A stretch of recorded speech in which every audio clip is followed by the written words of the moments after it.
Hey guys, this is When in LA, the show about real bros talking real shit and eating real food. Well, we'll be the judge of that. I'm Brian. And I'm Brandon. Welcome back to another episode of The Reg of Season 3.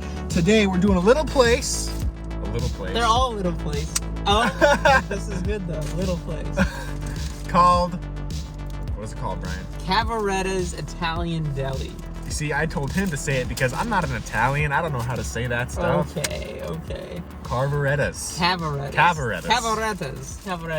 So Cavarettas Italian Deli has won awards in Los Angeles for being called the best sandwich shop in Los Angeles 3 years in a row. We had to check it out. It's classic Italian deli. You just go in there and it just smells like, well, I'm Italian, so it smells like my grandma's house. They make hot food like lasagna and stuff like that. And they got cannolis and meatballs, but people come there for the sandwiches. The hot sandwiches, the cold sandwiches, the famous Italian, which is what we got. But this place, I mean, this is, it's a true, authentic Italian deli. When, like, the clientele, like, these Italian, like, they look like mafiosos. You know what I mean? All right, there. You know what I mean, though. It's like Portos, except Italian, is what it felt like. It's authentic. It feels so authentic. They got, like, Italy, like, stuff from Italy hanging on the walls, a map of Italy. This is the real deal. Tell them the ingredients. Famous Italian combo. Mortadella, cota salami, capicola, Italian hard salami, provolone, and I added pepperoncini. We finally learned how to say it. It's not pepperoncini like we were saying a couple episodes ago. Brandon got the large boy because he's a large boy. Just kidding. All right. From all of us here at When in LA to you and your families, happy Thanksgiving. Happy Thanksgiving. I know we're a day late. Happy Black Friday too. Hopefully you're securing some good deals. Are you ready for this? It feels authentic.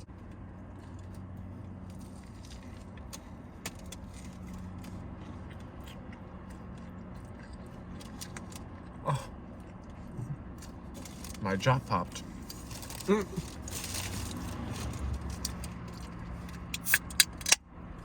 Gotta open that tea.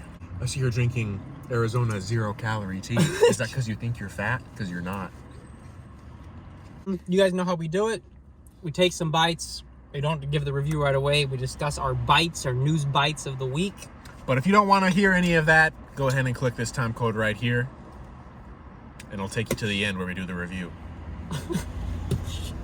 Oh. We're not really on YouTube, but let's talk. Oh, God. This affects everyone. I haven't even been researching this. You're going to bring this up? Yes. I'm just going to be the noob. Well, I'm going to teach you. But for those of you that don't know, YouTube has been violating the law since 2013, which is the COPPA law, or the COPPA law, which went into effect in 1998, which is the Child Online Privacy Protection Act. You can't collect data on children. You can't collect data from children online. YouTube's been doing it since 2013, so they're being sued $170 million. That's it?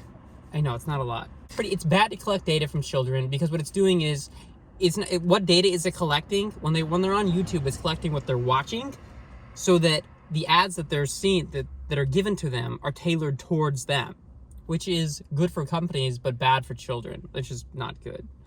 So YouTube came up with the deal with the FCC, their new deal is essentially this, which creators all on YouTube, you can just look this up. Any creator that's on YouTube has made a video talking about it. We are on YouTube, so this is, I suppose, our talk about it. We're not a kid's channel. Aha, but that's what this whole conversation is about. So starting January 1st, all YouTube channels have to mark their content as either made for kids or not made for kids. You can mark your entire channel as that or each video. The problem is the made for kids section is very loose. It essentially encapsulates anything that might be appealing for a kid. So essentially, if a kid likes food, it's made for kids. If a kid likes comic books, toys, movies, video games, it's made for kids. So if your channel is R-rated and you're like talking about video games and like, oh, I just respawn, whatever, blah, blah, blah, blah, and you're cuss and stuff, guess what? It's technically made for kids. The problem is all these channels that actually do make content that is family friendly, right? They're getting like filtered out. They're getting filtered out because they're going to have to mark their content as made for kids, and then that means they can no longer make money as creators. Anything that is marked made for kids can no longer make money. Okay, so there goes all of YouTube. YouTube goes downhill. So now creators are deciding whether or not to make darker content. Because if you make stuff that is cussing, is darker, has violence, you can mark it as not made for kids. But what does that mean? That means that now we're just making all this content that is bad, like dark, and all these kids are still going to see it. And all the family-friendly stuff, nobody's going to make it anymore because you can't make money off of it. Which means the stuff the kids would watch, they can no longer watch because it doesn't exist. It is so frustrating that nobody sees what is happening. Essentially everything, about 80% of YouTube essentially would be marked as made for kids right now. The stuff that people watch, like PewDiePie, number one channel. He is not marking himself as safe for kids. He's not safe for kids. Video games falls under their category. Okay, but it has to also have like no, it's a certain so factor of like you can't cuss in these videos. It is so, but kids cuss. It doesn't include cussing. Kids. What? It is so. The rules are so not specific. It's ridiculous how not specific they are. All these creators can no longer create content, and they're like, I've watched creators' videos. They're like, I have to go like get a job, like a real job. Like this was my job. This is how my source of income, and I can no longer make money from it anymore. How terrible! This is like violating, like that's like you're telling a person that they can't create. Essentially, it's terrible. It's just like, anyway, there's petitions online. I've signed one. Look for it. It's the YouTube COPPA petition. Hopefully, it's telling people to reevaluate. You know, it has like 800,000 signatures, which is not that many so far, but it just needs 1 million. It's close. It's terrible, guys. It's just a terrible situation. Nobody knows what's going to really happen until January 1st, but as of right now, everyone's freaking out that's on YouTube. So, our content, I don't even think we really would have to worry. We're not really on YouTube, but the stuff that we have made, I think we could be safe marking it as not for kids. But this could be made for kids. Kids like food. Kids like sandwiches. Kids like reviews. Wow. By number 2. By number 2, guys. Of course, we gotta talk about the box office because that's all we talk about these days. Wow, I was just gonna say that. But that's because we're on the same wavelength, Brian. So me and Brian the other day, we went to go see Frozen 2. Now, we're not very big fans of Frozen 1. No. We think it's the worst plot ever, and how it's the top grossing animated movie. Who knows how that happened, because it's trash. Mm-hmm. But we saw Frozen 2. My mind was blown. It's so much better. It is. So much darker, more mature. It's just... It's sure. A lot of The people songs say, aren't as good. They say they're not as poppy, but I think they're better because they're... Maybe because I'm older. They're like more relatable? Kids might not like them as much because they're not as singable. Like, I saw something online that they're like, everyone, like, all the parents are going to, like, not be happy because their kids are going to try and hit... These songs have very huge high notes that only these singers could hit, and you're going to have all these kids, like, screeching to try and sing along, which is just a funny side note, but... yeah, it's so much more like adult and darker, and they took some, and the most interesting thing that people like, usually I like movies that have like a big conflict. I mean, there is a conflict in this movie, but there's no like villain. Third best domestic animated opening ever, biggest worldwide animated opening ever, 350 million. Of course that's gonna break all box office. It's gonna be Disney's probably $5th billion film this year. That's insane. Good for them. By number 3. By number 3. Choose number 3, my lord. 3, my lord.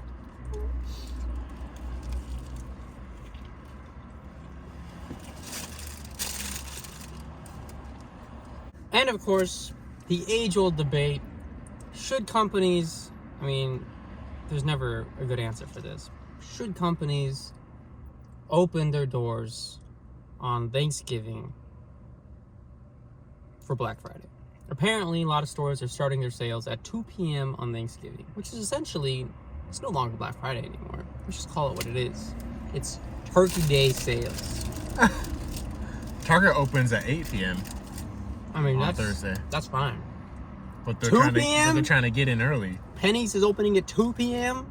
They just want more people to come, spend money. So essentially what you're saying is, guys, we're eating our turkey at 10 a.m. That's stupid. We're going out. Black Friday, like, what do you do on Black Friday night? You just, like, chill? Pretty much. You do it all on Thursday. It's kind of stupid. It is stupid. I'm not really one for Black Friday. I'm more about that Cyber Monday. Do it in the comfort of my home. Yeah. Don't have to worry about big lines and shit. I just like seeing the chaos of the people. Like, I go out, but I don't really get that much. I just kind of, like, watch people. Just see how crazy people are. Oh, yeah. Just the shit that they just pile into their carts. Because corporate are discounting their highly priced items. As Brian once said, corporations gotta corporate. Correct. Holy. I'm making a mess. You're right. Ooh, cool. I stuck on this onion. Gross. What the fuck? I'm ready to give this review. Are you ready? I am ready as well to give this review about Cavarettas' famous Italian sub. Salami, capicola, pepperoncini. So how we do our review system here is we count down 3 to 1, and we give our review from 1 to 5. 5 being the best, 1 being the worst. 3, 2, 1. 4.4. 3.5? 3.5. Okay. Well, I have the highest, so I'll go ahead. Go ahead. I'm a big fan of sandwiches. Okay? Sandwiches. I just love it. Back when I was in high school, we'd always go to Subway, get the subs. Subway's not that great though. But when I graduated high school, moved on to the college life, Jimmy John's was the new sandwich place for me. I got the gargantuan every single time. Something about all those meats and the sauce that they have. This, I guess, is the same way. It's super packed in there, which is kind of like what the reason why I mentioned that story is because I'm referencing Jimmy John's, the best sandwich that I think I've ever had, to this one. So I think they got the meats, they got the flavoring all inside. The thing that I don't like about this, which is why I was going to give it 4.5, but I gave it a little bit lower because the bread, I knew you said that. it is too thick. It's kind of hard to get in there. The Jimmy John's sandwich is thinner, so you get more of the flavor of the crunch of the lettuce, the crunch of the tomato, and you get more of that flavor in there because it's not overwhelmed with starch and carbs. But overall, it is a good experience. Also, I kind of gave it lower just because their system, it works for them, kind of, but it took us forever to get this food. I think it's a good little place to go get a sandwich and maybe try some other things there. If it's truly an Italian restaurant, as Brian Saleh says. So why so low, Brian? I feel like changing it. I won't. I'm not a sandwich person. I never have been. So for me, a 3.5 is actually really high for a sandwich. This is definitely one of the best sandwiches I've had in a long time. So take that as you will. I agree, like the ingredients. I think you missed out by not getting pepperoncini. It's not hot, but I think it adds an extra crunch in there. That is good. Everything else, the flavoring. I mean, you get the crisp with the onion, the tomato, and the capicola, and the salami. It's very good. It feels authentic. I think the meat is. I don't know if the salami is or that, but they're serving boar's head products in there. I don't know if you guys have had that. That's premium deli meats. Yeah, I think the bread. I like the bread, but it's also a bit too thick. It's so weird because it looks like the bun from like a Burger King chicken sandwich, like the long ones. Never had one of those. But this is definitely better. But it's also really, I can tell this is Italian bread, but it's like really thick. And it's white, not wheat.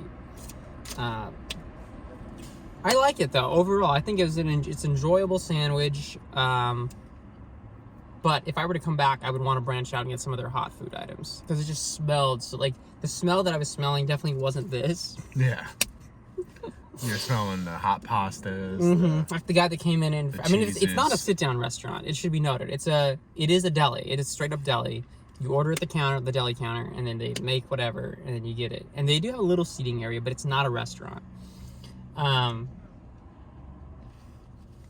The guy in front of us came in and ordered a meatball, and I was just like, oh, I wonder. I was like this close to getting a meatball. But for next time, I think I don't know. Like I said, I rate sandwiches very low, so My opinion doesn't really count in this matter, but I think it is good. So I suppose the question... If you find yourself here, do you go to... Cavarettas Italian Deli. Can never remember. Cavarettas. Italian Deli. You go. I say yeah. It's a good little experience. You do. Try it all. Try cannoli. God, I wish I would. Or meatball. Meatballs. $1.95. What? Should have done it. Should have done it. Let's go back. All right, we're gonna go. We'll to a bonus. So thank you guys as always for tuning in. Make sure you like and share the video because that just gets the word out about how much we love food and how much you love us. It's a win-win. It's a win-win. You're gonna be a part of us. We're gonna be a part of you. Right. Happy Thanksgiving. Happy holidays. Hope you're enjoying the good times. We'll see ya next Friday. Next Friday. Go out there, eat the good food, eat it, love it, live it, enjoy it. Lots of it out there. Stay fit. Stay fit, Los Angeles. Stay fit, Los Angeles. We'll see you next time on the